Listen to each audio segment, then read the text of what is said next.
At the very best for him, he was fully aware of what was going on. And at the very worst, he was actually making some of these bets.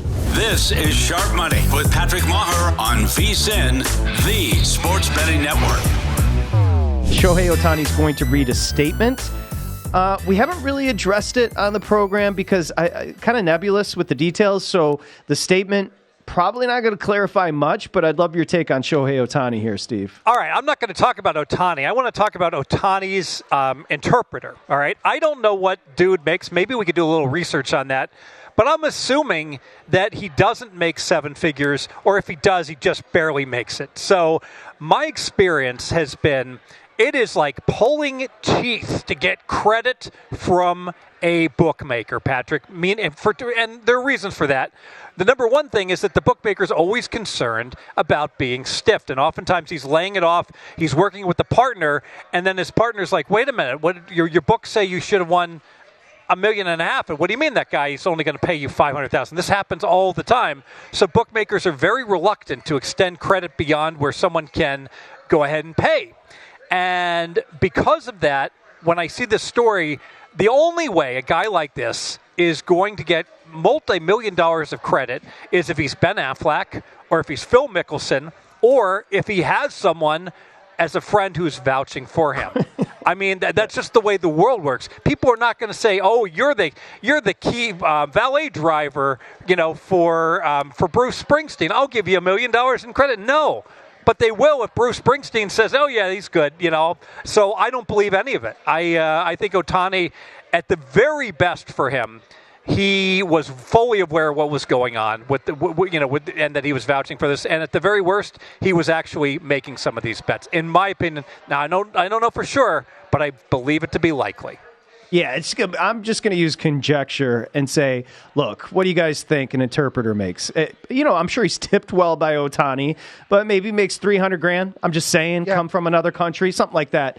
You're not going to get $1 million line of credit, so you need a backer. So that's what we're talking about here. You need somebody that's going to put up insurance and know that you're going to get paid if you're a bookie. There is no chance you're going to get $1 million line of credit. None. And remember, it's not just $1 million period. This is not all. My understanding is all the Vegas casinos have like an internal database. They share information. So if one dude came in and asked for $50,000 in credit, he wouldn't get it from like 10 casinos concurrently because they would say, "Wait a minute, you're in already at MGM or at Caesars." So there's lots of bookmakers. So this is just one bookmaker. You'd have to be concerned that anyone who's watched, The Gambler and the remake would be like, "Oh, James Caan is just going, and he's paying Peter by borrowing from Paul, etc." And they would not be extending that kind of limit to an average Joe person.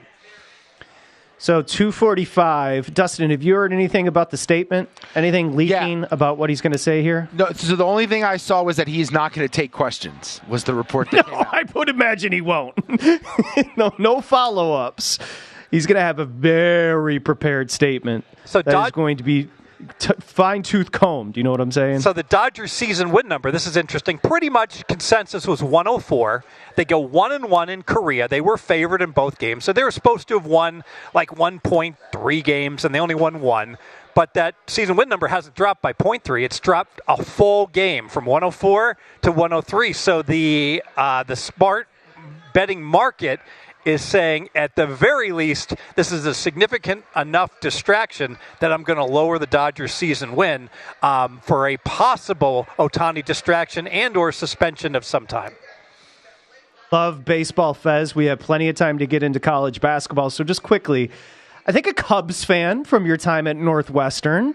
I know Cubs fan as far as when you would always say, hey, make sure you understand what's happening with the win there. Any other tips to baseball bettors that are just getting started as the season gets closer here? Anyone who's lived in Chicago in the springtime knows that the ivy doesn't turn green till mid-June, and it is not a hitter's ballpark. That wind howls in from the lake more often than not come this time of year. So any Cub home game in general, I always feel the effects of the wind are understated. I'm going to bet under in those Cubs games versus over. So I would look to the Cubs under 84.5. In fact, on your show, Patrick, I mentioned Caesars had an 85. Get down on that under 85. Oh, I texted. That was a Fez text play into the show on a Thursday. I do think one of the things in all sports that's really effective that will help you in your wagering, this will be controversial. I would bet every single MLB season win. I would bet something, $10 is fine, on the over or the under. Why? Because just the act of betting $10 on the Kansas City Royals over 73.5 wins will be enough. It will go into your long-term memory, and come June, you will be able to say, oh, that's right. Kansas City's a 73.5 win team. I played them over, and now you've got a bookmark, if you will, of the expectation of that team to start the season. And each and every day when you look at the final scores, you're going to be like, even if you bet $5, you're going to be, hooray! Ragones won another game for Kansas City, and we're one game closer to cashing her over. Yeah, having a stake. I'll piggyback with you. For a long baseball season, and you may not even like fantasy, get involved in a fantasy baseball league. It keeps you on top of transactions. It keeps you on top of teams. Like that day-to-day grind when you're in a fantasy baseball. Dustin, you're shaking your head because I know you know this. Never are you more kind of locked in when it's day-to-day and you have to check a fantasy lineup. Yeah, and you're understanding who's hot and who's not, too. I think that's so much of baseball betting is riding these streaks. Baseball is as streaky as it comes. Teams will all of a sudden go nuts, and you'll also be able to see, like, who's overachieving, who you think is playing better than they should just because you're monitoring it for your own, benefit. And there's nothing like having Ellie De La Cruz to suddenly realize his tendencies and the like, and like, oh boy, this is a really bad spot for him tomorrow. Yes. And I'm not going to do well in my fantasy. Now I'm hypercritical. There are guys that all they care about is like winning their fantasy baseball or football league, and this is a league where you can go ahead and pick guys up off of waivers, and it can become so compulsive. It's like, stop screwing around trying to win a $40 buy-in year-long fantasy baseball league. Use it to make real money betting, not to just like get bragging rights. I can tell you the people I know, we keep track of bragging rights with one thing: our wallet sizes. Ooh, get him, Fez. Get him.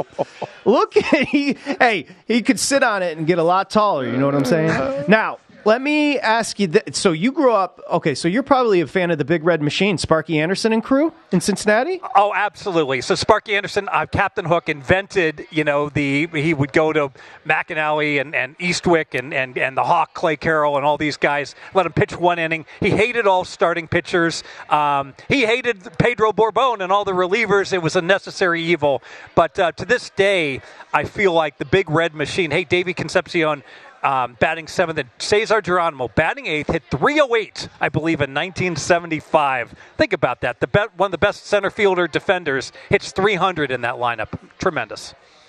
Baseball Fez. Sparky Anderson, Google him. He looked the same at age 35 as he did at 75. I'd never seen anything like it in my life. He had white hair at all times, and he looked the same age for 50 years. I'm not a reader of such things, but there's a book called The Machine. It has Pete Rose on the cover sliding head first. He invented the head first slide.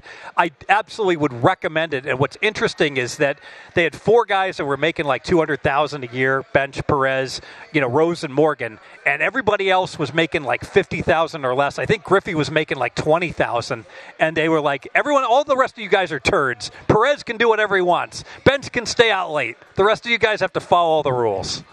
How many times during your years in Vegas have you run into Las Vegas resident Pete Rose? Oh, 4 or 5. He's always been a complete gentleman. Almost every time in the forum shops where he used to sign various collectibles. And then I asked him, hey, I haven't seen Pete in a couple weeks. What's going on? And they looked at me like I was from Mars, Patrick. And they said, Pete Rose hasn't been here for 8 years, Steve.